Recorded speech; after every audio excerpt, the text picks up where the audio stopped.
Ya, Yang menjadi vibrasi pertanyaan. diawali benturan energi dulu. Dari telepon aja udah terasa. Makanya ilmu kita senyawa dengan sinyal HP.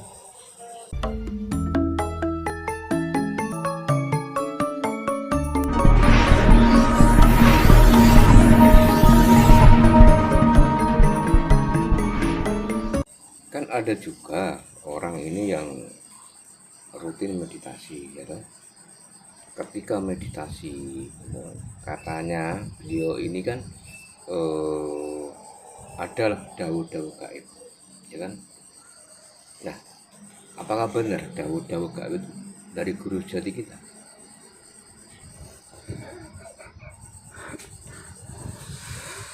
Aduh.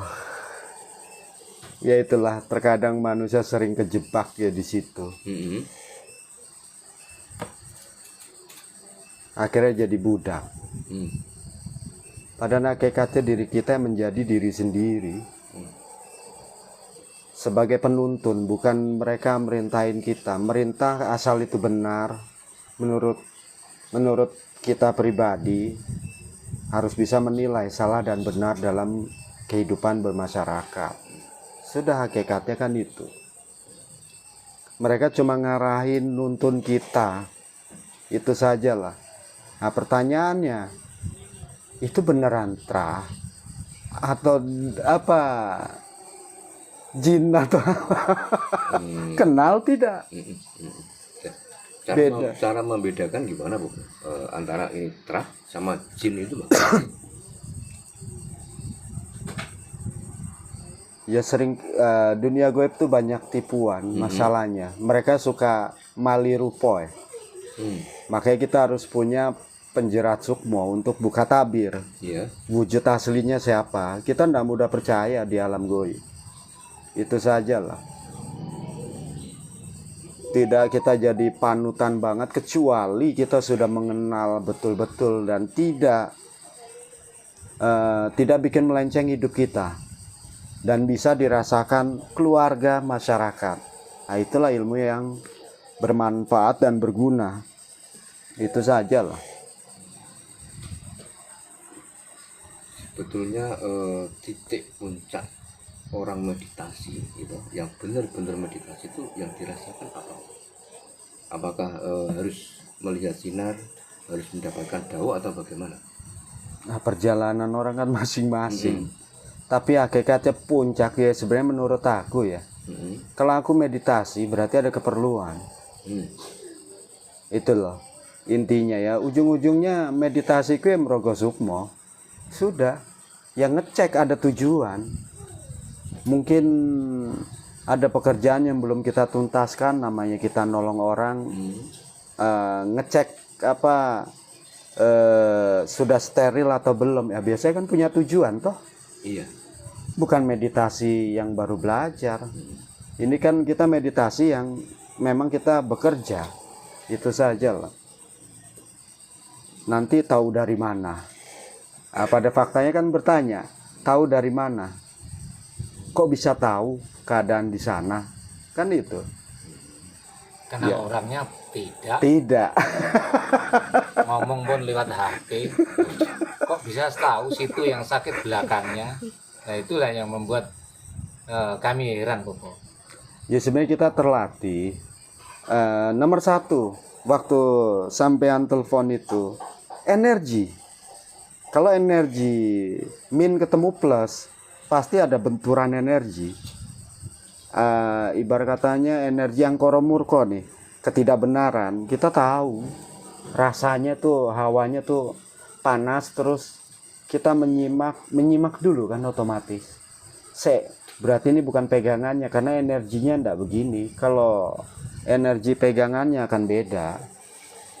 Auranya tuh aura karma, harus tahu tuh. Hitam kemerah-merahan berarti panas, tapi agak vibrasi energinya nyelekit lah, kayak ngantem-ngantem begitu ya. Itu dan ndak benar.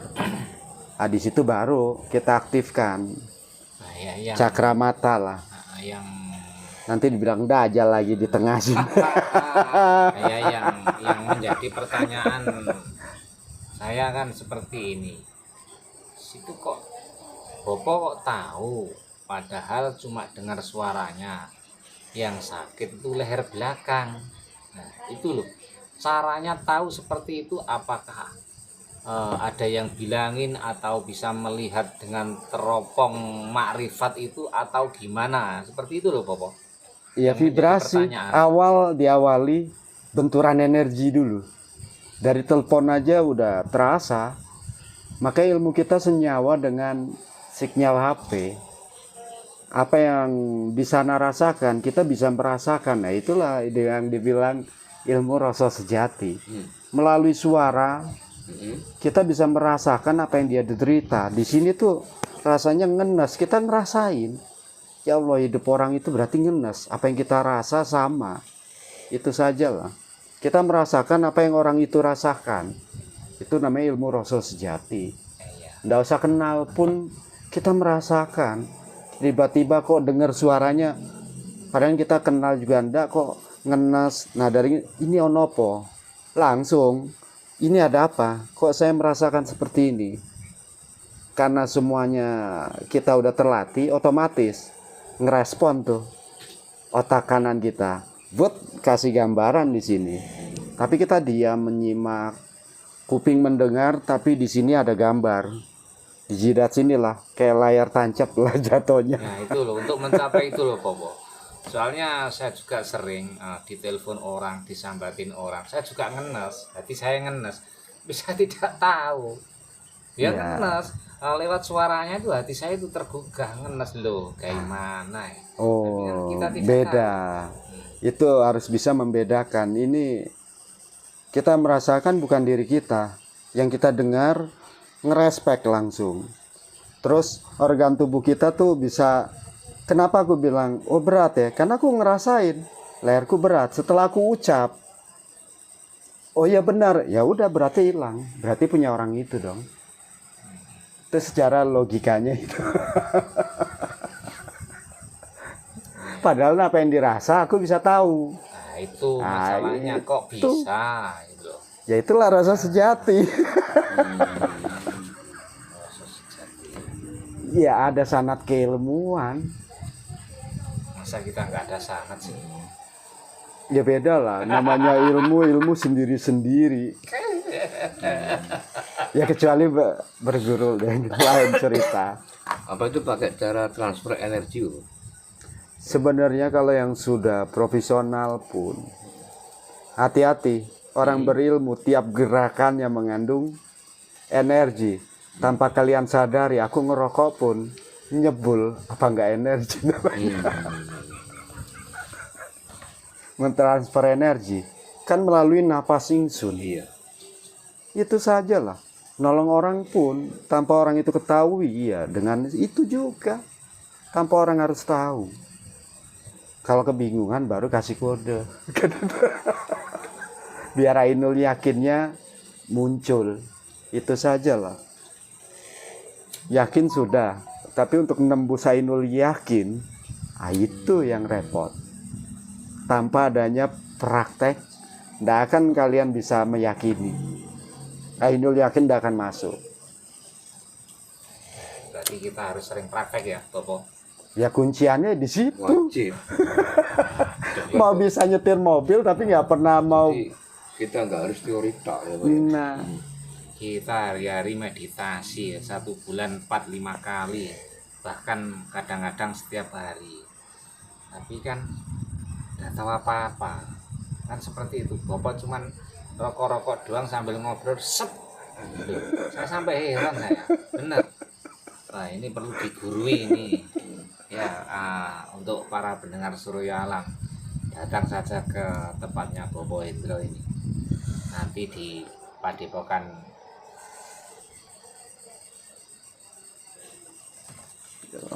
Bukan apa? di Padepokan apa? Mau sih. Wisnu Kencono. bisa datang di Padepokan Wisnu Kencono nanti Oh, Bopo Garuda Hendro. dong. Sebetulnya orang gagal bermeditasi itu penyebabnya apa, Bu? tanpa tujuan. tanpa tujuan. Iya. Iya, Oh, berarti meditasi harus ada tujuan ya, Papa? Ada dong. Waduh, ini. Iya toh. Kalau saya Situ meditasi, jalan, meditasi tapi itu nggak punya aja. tujuan, ya repot sih. iya, iya, betul. Oh, Nggak ada target untuk dituju. percuma Itu loh. meditasi. Nah, Kalau kita nggak ada target tujuan yang harus dicapai, wah. kecuali sudah latihan, Iya. apa sudah dikasih sanad keilmuan, itu lain cerita. Tapi udah merasakan dulu. Yang namanya ilmu pasti harus dirasakan satu sama yang lain, tapi sama intinya. Merasakan semua, itu namanya vibrasi energi. Putaran energi, apalagi ngomong cakra. Padahal yang kita bicarakan hukum-hukum alam, itu loh. Cara kerja pusat energi di dalam tubuh itu seperti apa?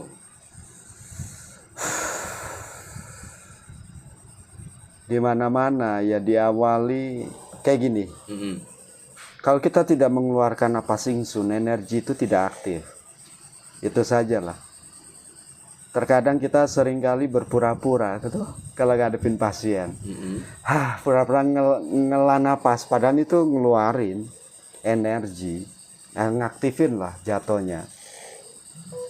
Tapi seringkali kita tetap memegang teguh filsafah.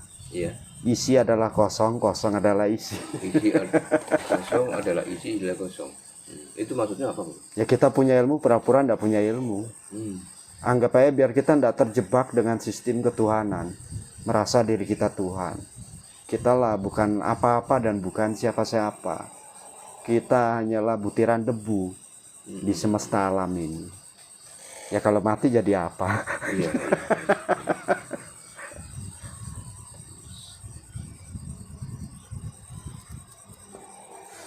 Karena banyak orang yang tidak terjun langsung ke golongan wong cilik.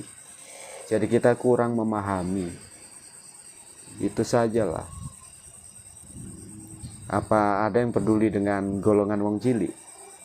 Tidak ada. Semuanya mementingkan kepentingan pribadinya masing-masing. Iya, Papa. Sering saya temui kan. Beliau-beliau ini, mereka ini, saudara-saudara kita ini kan rata-rata belajar berspiritual itu untuk mencapai kemakmuran diri, ya, intinya untuk pribadi lah. Ya harusnya beriringan semua, Iya, kan harusnya itu kan seimbang ya. seimbang. Tapi kan rata-rata kan seperti itu. Oh iya, Ya sebenarnya hakikatnya seperti ini saja. Uberlah akhiratmu, niscaya dunia akan mengikutimu. Sudah simpelnya. Berarti kita fokus mencari ridhonya Gusti Allah. Udah dalam kehidupan sehari-hari. Apa yang bisa kita berbuat baiklah. Apalagi punya talenta, kelebihan, ya itulah. Agar kita bisa rahmatan lil alamin. Tenang, rezeki sudah ada yang ngatur. Gusti Allah boten sare. Semua sudah ada yang ngatur. Kejar akhiratmu. Terus nanti Otomatis dunia akan mengikutimu. Duniawi akan mengikutimu. jadi yang disebut akhirat di sini kan kita berbuat baik ya pokoknya. Sesuai. Nyari pahala buat bekal mati. Iya. Intinya begitu. Makanya kan, Yang ada di pikiran kita, gimana caranya gue cari pahala. Iya. Bila perlu pahala gue akalin. Bukan dosa yang diakalin. Apalagi tahapan yang lebih tinggi, sulit lagi. Musibah jadi anugerah. Itu harus bisa kita setting. Itu sajalah. Kalau kita sudah ahli dalam perang goib, kita bisa itu. Jadi intinya kita mendikte Tuhan ya, Bu ya. Hah? Mendikte Tuhan ya. Enggak, lain lah. Lain. Kita kan Rana mencari ridhonya Gusti Allah. Kita apa bedanya kita ngasih contoh? Itu saja, semata-mata cuma ngasih contoh bukti bahwa Allah itu ada. Itu saja lah. Bisa aja melalui perantara-perantara yang lainnya. Itu saja. Ya makanya aku bilang, kita menjalani 20 sifatullah, apa itu mendikte? Ayo analoginya. Padahal kita biar mengenal Gusti Allah.